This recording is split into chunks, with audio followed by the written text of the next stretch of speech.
So I just got back from my show tonight in Lincoln Heights, downtown LA, at the Office Bar and Grill, and I'm just winding down and processing everything. And even though it's late and I'm exhausted because I had a long day and then used up so much energy at the show, just like cheering on other artists and then being pumped for my set and then doing my set, and like I always lose my voice at the end of these nights because I'm always just screaming and cheering for everybody.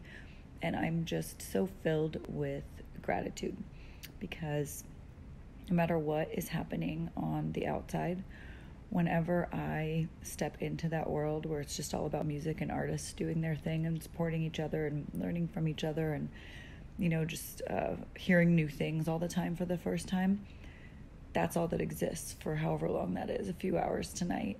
And then when I'm writing music at home or recording music at home, I'm so incredibly present for it. I am here for it. I know that's a cliche, but I really am. Cliches are cliches for a reason. Use them or lose them. Anyway, so much to unpack just for myself as I kind of review and process and think about what I could have done better, what went well. I'm really excited because I performed a new song tonight that I haven't released yet. It's up on my SoundCloud. It's called All Those Circles. But I just really felt like I wanted to try it live and just see what people thought about it, because I play this kind of, I think it's pretty sick, robo bass in the beat that I made for it, and it's just real kind of like grungy and dark, and then I sing over it, and I sing weird stuff, and it's not structured like a normal song, I don't think. And people really dug it. And then this other artist who went up first, was his name, The Wax Emperor, who I met tonight, did a song at the end of his set that was like the same theme and concept but totally different package. And so that was such a great affirmation for me of like, yeah, do the song. And so I did it, and I really, really liked it live. So it's going to encourage me to finish the mastering of it and recording of it. I was literally right up until I had to leave today to get to the venue and do artist check-in. I was like recording on the mic the background vocals for that song so that I could have some decent version to perform to tonight and try it out. And so it actually sounded pretty good, which I'm excited about, thanks to J-Rod, Josh Rodriguez, a friend and co-host from the podcast I used to be on, Straight Talk with Ross Matthews.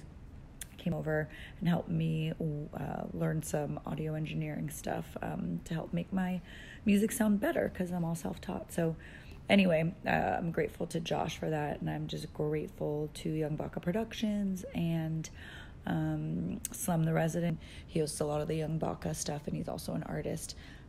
He always just teaches me something, and I get to learn from him, and I'm just like always pinching myself that like my first foray into music and then doing live music is this like crazy amazing hip-hop community that's thriving here, just all different types of people doing and loving hip-hop and R&B and other stuff too, that have like embraced me. I'm just like this weird girl that shows up by herself and does her weird shit, and they encourage me as an artist, and I don't know, man, it makes me super happy. And like, how can you go wrong with that?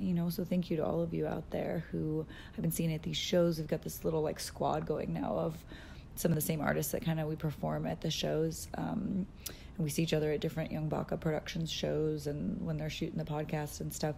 It's like, especially for someone like me who doesn't bring like a crew with her, like a few people have come to some of my shows, which has been amazing. But generally I go alone, and I just like am there as like an observer and as a participant, as a supporter. And seeing you all out there that I've seen, a few times before at these shows, it's like you have a friendly face there, and it's like someone to make eye contact with in the audience when you're performing. And so that's some good stuff. Like we're all coming up in the ranks together and learning from each other and inspiring each other. And again, how can you go wrong? Anyway, I just want to document this stuff as it's happening, because I have all these big thoughts and feelings right now after I do shows, and the next day I still have them, but I don't remember them as vividly. It's all good stuff for the E True Hollywood story someday about Daria of Change and all the other peeps that perform tonight when we make it. We all used to cut our teeth together. Anyway, I'm going to keep making music, so click around on dariaofchange.com. If you are watching this, you are either on my YouTube channel or you're following me on @dariaofchange. Daria of Change, kind of like Joan of Arc and like the cartoon Daria from MTV back in the 90s. Daria. Click around. I hand code my own site and I put a lot of work into it. It's part of my art too, and there's some like mystery things on there. I'm working on some other really big projects that music ties into, but they're fun social experiments. So engage, interact, tell me what you think, and I'm gonna keep making music because I just can't stop.